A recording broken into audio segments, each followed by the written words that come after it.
saya akan menjelaskan soal yang pertama mengenai apa itu matematika menurut saya.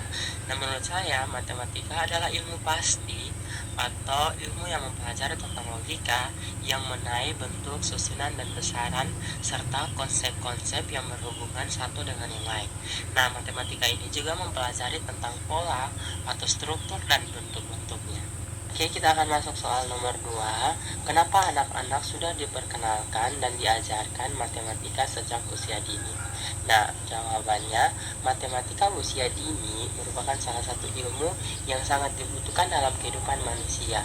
Nah, kalau kita perhatikan lebih seksama, maka kita akan melibatkan bahwa tidak ada kegiatan yang luput dari matematika. Oleh sebab itu, penting untuk mengajarkan matematika pada anak sejak usia dini, dan melalui pembelajaran matematika sejak anak usia dini, maka akan memperkenalkan anak pada kemampuan dan keterampilan dan berangka memahami segala konsep tentang pengenalan matematika sebagai satu ilmu pengetahuan dan membangun pola pikir ilmiah yang sistematis dan objektif serta membekali keterampilan proses melalui metode tersebut. Oke teman-teman, kita akan masuk pada soal nomor yang ketiga, di mana soal nomor 3 bunyinya, apa itu pendekatan, strategi, metode, taktik, teknik, dan model pembelajaran. Di sini saya akan menjelaskan, yaitu yang pertama tentang apa itu pendekatan. Oke, pembahasan yang pertama yaitu pendekatan pembelajaran. Nah, pendekatan pembelajaran merupakan cara pandang terhadap proses pembelajaran yang sifatnya masih umum.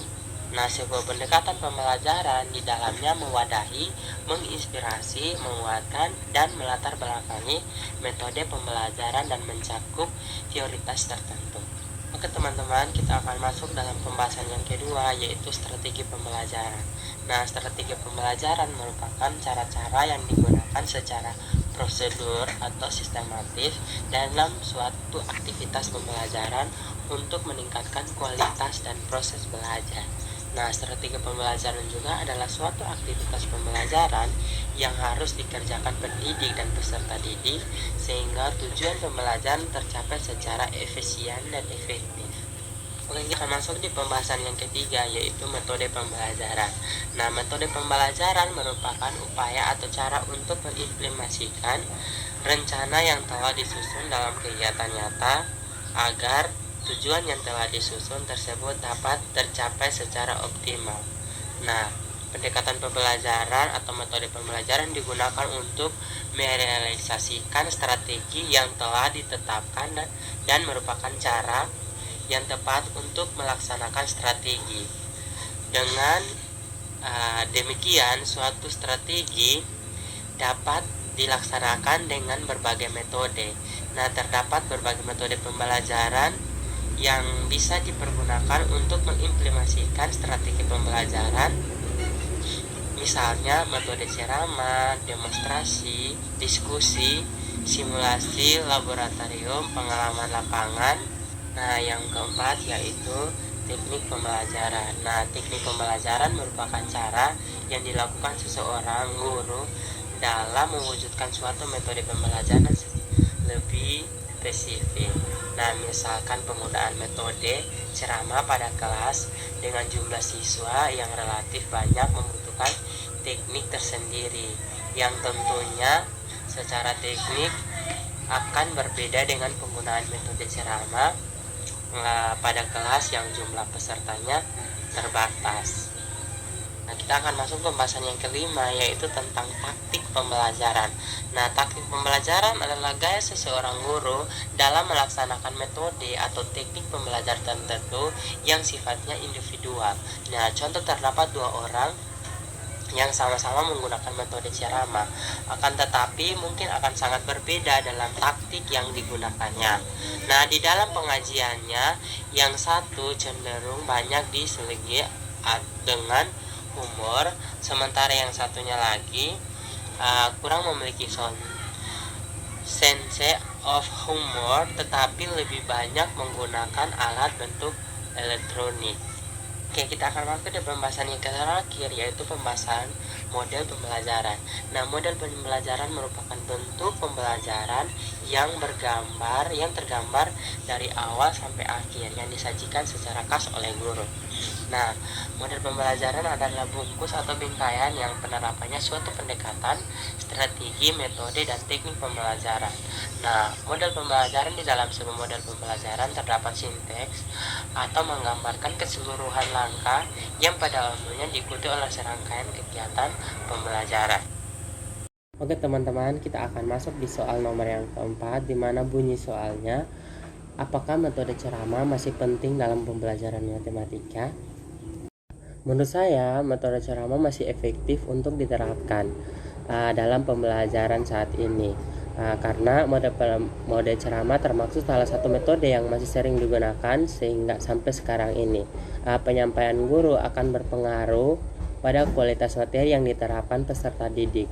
Oleh sebab itu, dalam penerapannya, guru harus mampu membangun suasana kelas menjadi kondusif, tenang, dan menarik. Baik, saya akan menjelaskan dari sekian banyaknya pendekatan dan model pembelajaran yang terkesan buat saya, yaitu pendekatan kontekstual, di mana pendekatan kontekstual merupakan pendekatan pembelajaran di mana guru berinisiatif sendiri untuk mengembangkan pembelajaran dengan cara menghubungkannya dengan lingkungan sehari-hari dengan siswa. Nah, guru juga dapat mendorong siswa untuk menghubungkan dan mempraktekkan pengetahuan yang demikian dalam kehidupan sehari-hari. Namun untuk menggunakan pendekatan kontekstual ini, guru perlu mengajarkan kegunaan, hakikat belajar, dan cara untuk mencapai sebuah tujuan. Hal ini bertujuan agar siswa memahami apa yang dipelajarinya serta bermanfaat untuk kehidupan sehari-hari. Baik teman-teman, di sini saya akan menjelaskan soal nomor 6. Saya akan menjelaskan secara lengkap langkah-langkah pendekatan yang saya pilih dari soal nomor 5, di mana langkah-langkah yang saya pilih yaitu pendekatan kontekstual. Baik, saya akan menjelaskan dari sekian banyaknya pendekatan dan model pembelajaran yang terkesan buat saya, yaitu pendekatan kontekstual, di mana pendekatan kontekstual merupakan pendekatan pembelajaran di mana guru berinisiatif sendiri untuk mengembangkan pembelajaran dengan cara menghubungkannya dengan lingkungan sehari-hari dengan siswa. Nah, guru juga dapat mendorong siswa untuk menghubungkan dan mempraktekkan pengetahuan yang demikian dalam kehidupan sehari-hari. Namun untuk menggunakan pendekatan kontekstual ini, guru perlu mengajarkan kegunaan, hakikat belajar, dan cara untuk mencapai sebuah tujuan. Hal ini bertujuan agar siswa memahami apa yang dipelajarinya serta bermanfaat untuk kehidupan sehari-hari. Baik teman-teman, di sini saya akan menjelaskan soal nomor 7, di mana apa yang saya peroleh ketika sudah menyelesaikan perkuliahan strategi belajar mengajar matematika. Yang saya peroleh yaitu tentunya banyak pengetahuan yang saya dapat, di mana menjadi seorang guru bukanlah hal yang mudah, tetapi di mana menjadi seorang guru mempunyai tanggung jawab yang sangat besar, yaitu guru harus bertugas sebagai pengajar, pembimbing, dan sebagai guru juga harus mengembangkan karakter siswa. Dan tentunya berdasarkan penjelasan tadi bahwa guru adalah untuk mendidik, mengajar, dan melatih para siswa supaya bisa menjadi individu yang berkualitas baik dari segi akhlak maupun intelektual.